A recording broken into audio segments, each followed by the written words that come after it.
Hey, how's it going? Welcome to our home. This is Tom, my husband. Hiya.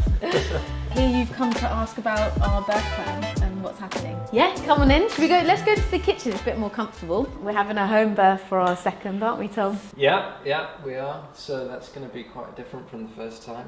Yeah. Although I did labour at home for pretty much most of it, didn't I? You did?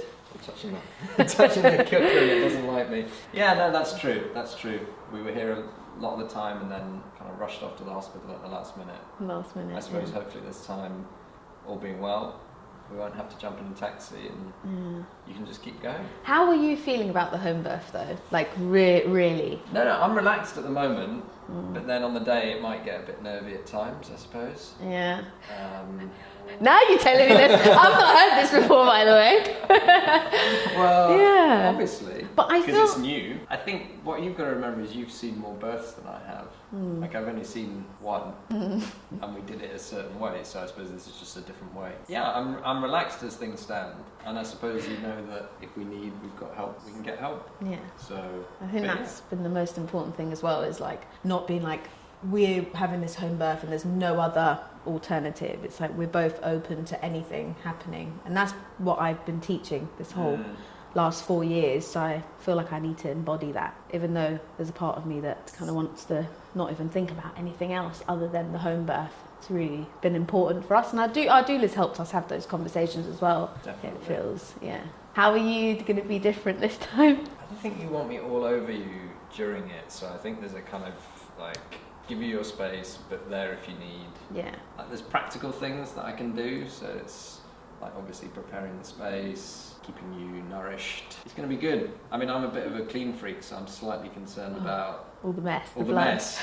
But we've got some plastic sheeting. I'm excited about getting the whole place. You're going to be like sticking all the sheets floor everywhere. yeah. Covered. It's going to annoy me because I'll just want to feel like it's normal. We're going to turn it into some other space. Do you know what? There is a part of me. Keep burn yourself.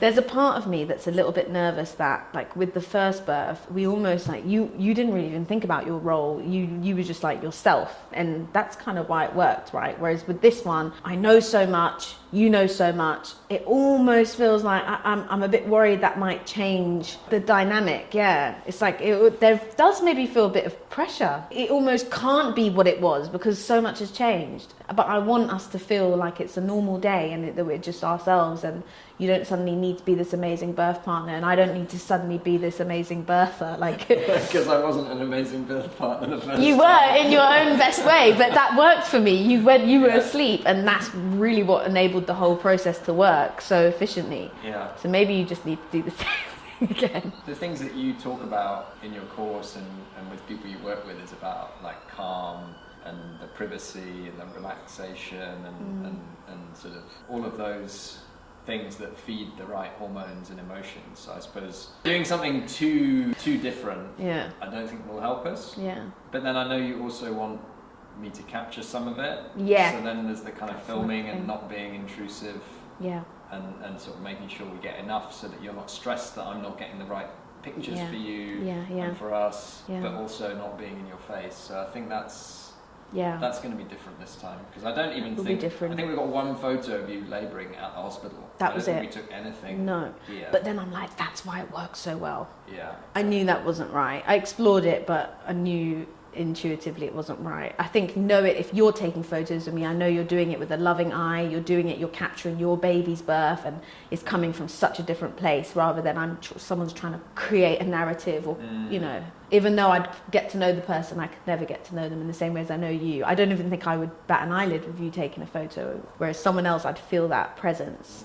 But yeah, I'm excited. I feel like I'm going to be upstairs again, because the bedroom is where, from a hormonal point of view, it's a safe, familiar place that you associate with privacy, because who else comes in your bedroom apart from you, maybe your loved ones, your children, strangers. Even if you have guests coming in your house, they don't often go into your bedroom. So when you close that door, you're safe. And I feel that's where I'm going to go again. Mm-hmm. But we have spoken about using a birth pool. A little bit nervous about that. I've explained to you that I feel like it's like a physical entity that's like a stage that almost, again, applies pressure on like, this is where you're going to birth. And it's this is going to be the perfect home birth. Yeah, exactly, with your fairy lights. Yeah. It's almost like I don't even want fairy lights or the pool out of having... So we've talked about setting that up in a different room. Yeah. So it's kind of there if you want it, but it's not staring you in the face if you don't feel like it or if things aren't going that way. Yeah, there's not an expectation that I need to get in there at any point. I'll just know it's there just in case. How do you feel about us having a doula this time and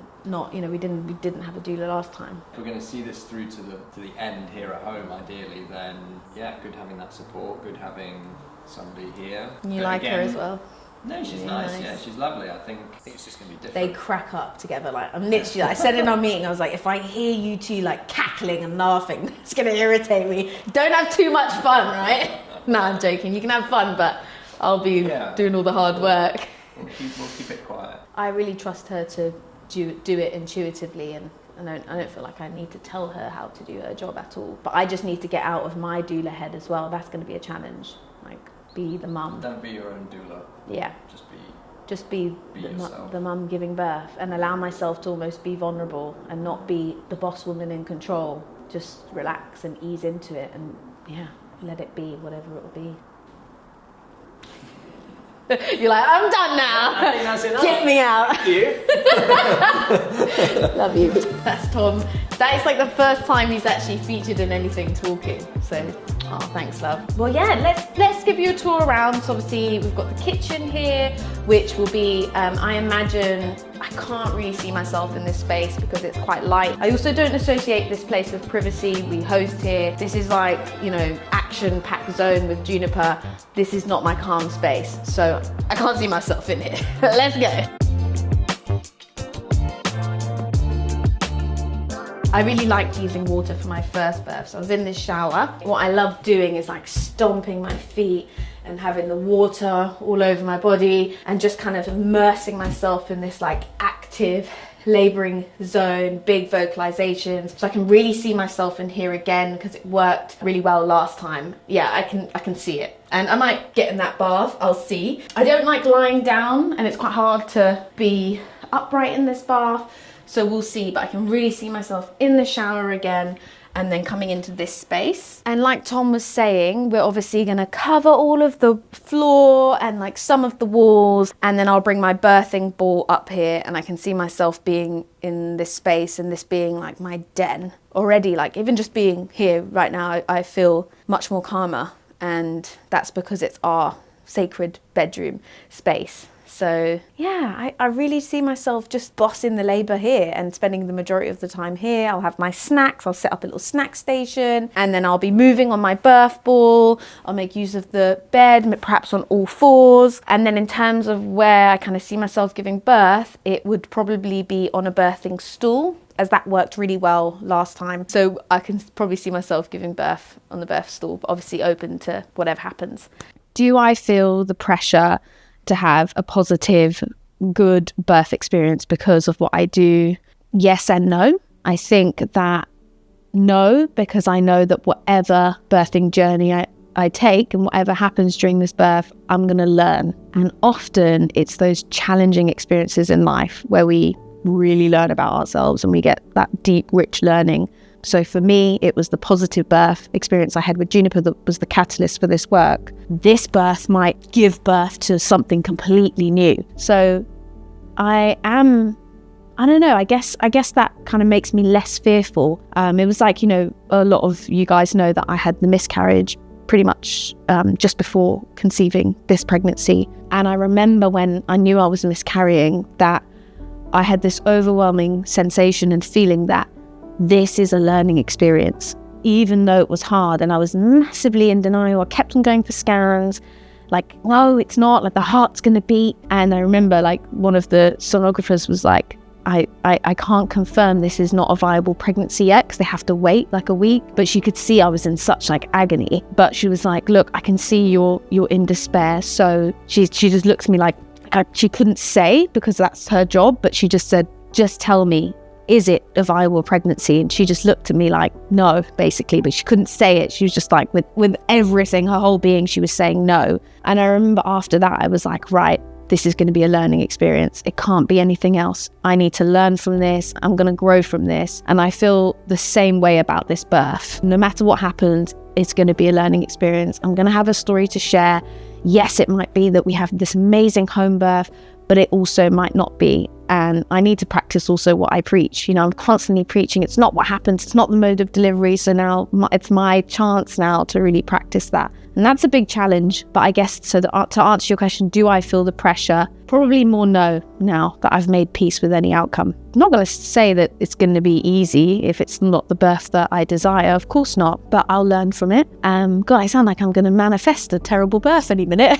No, not at all. I'm walking in with confidence. Listen, this is like what I've been practicing for the last 4 years. This is what I believe. My confidence in myself and my ability is like in me, and it cannot be taken out. So I'm walking in with confidence. Don't get me wrong. However, if things don't go to plan, I'm going to walk in with the same confidence. So I guess wish me luck so soon, and hold me in your thoughts, and I'll be probably showing up at some point to share the story when I've recovered.